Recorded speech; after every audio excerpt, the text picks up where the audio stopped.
Hey guys, it's Rachel here, and today I'm going to be filming for you guys my February wrap-up. In the month of February, I read a total of 4.5 things.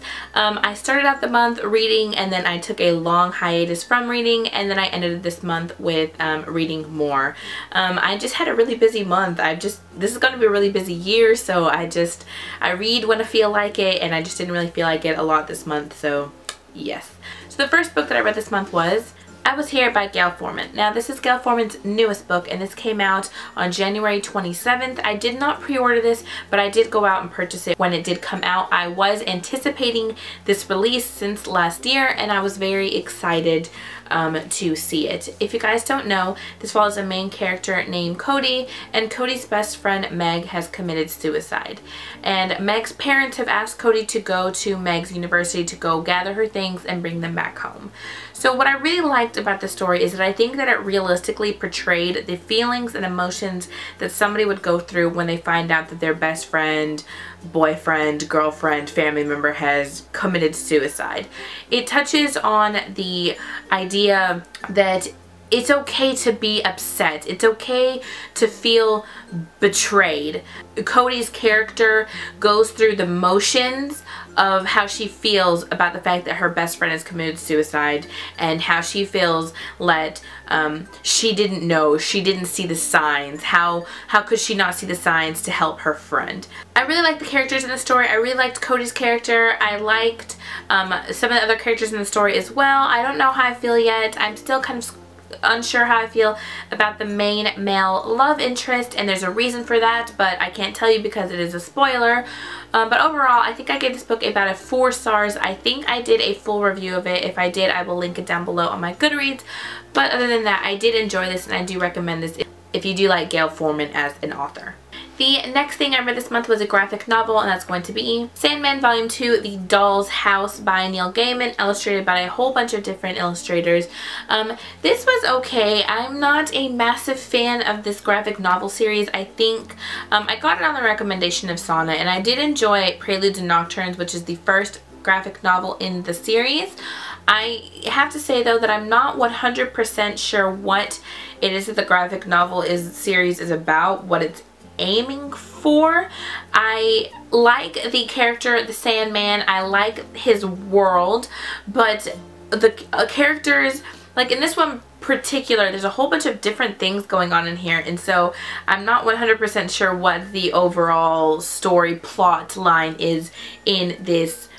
I mean, I get the overall gist, but it took a lot to get there, but you know, whatever. This is also an older copy of the series. They came out with a new covers, but this is an older copy of it, and so because of that, the artwork is a little bit older. It's more like an original, like an older comic book. But yeah, this was okay. I think I give this about 3 stars. I'm not 100% sure if I'm going to continue with the series. If I could find them cheap, I might, but I'm not going to pay full price for them because I just don't enjoy them as much as I would like to. The next book that I read this month is going to be Persuasion by Jane Austen. This was the book for my Book Riot Read Harder challenge. This is what I drew out of my little jar thing, and I did read this in most part with Sana from Inkbones Books. I enjoyed this quite a bit. I ended up giving this a 3.5 out of 5 stars. I did not enjoy the first half of the book as much as I enjoyed the second half of the book, and there's a reason for that.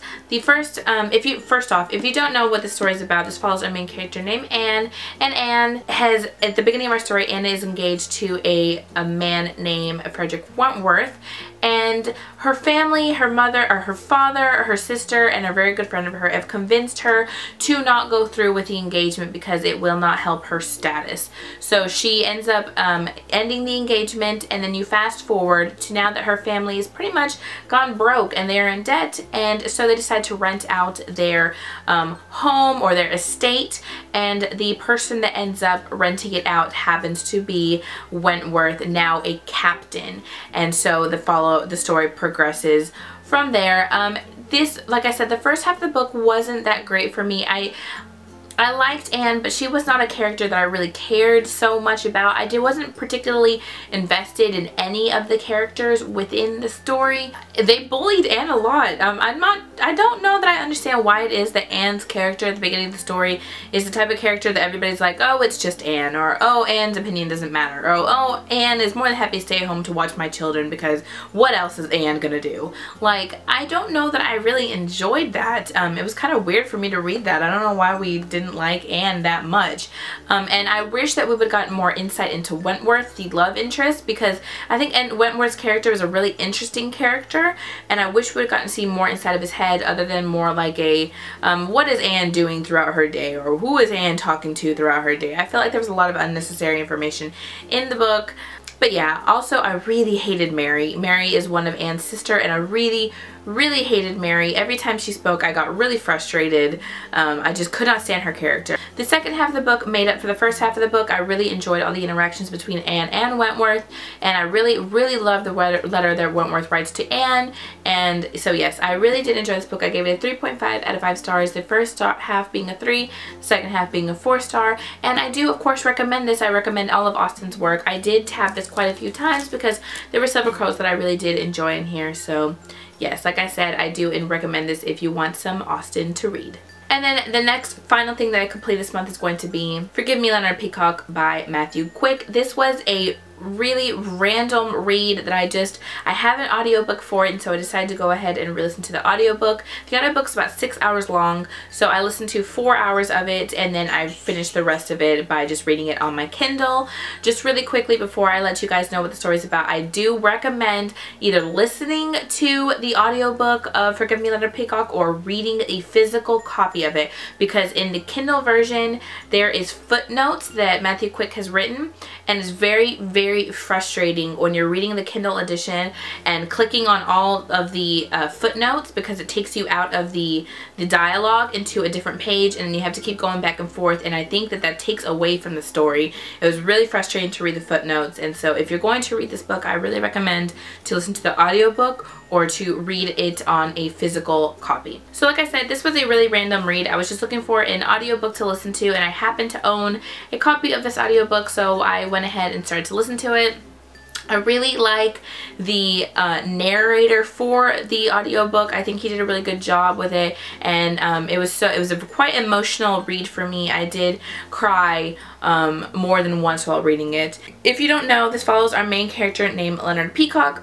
And Leonard Peacock has decided that he no longer wants to live. So he has with him his grandfather's P-38 Nazi gun, which is very important. He stresses the fact that it is a Nazi gun nonstop, and he is going to use this gun to not only murder his former best friend, but to also commit suicide. But before he can do this, he has wrapped 4 gifts to give to the 4 people that matter most in his life, and then the story progresses from there.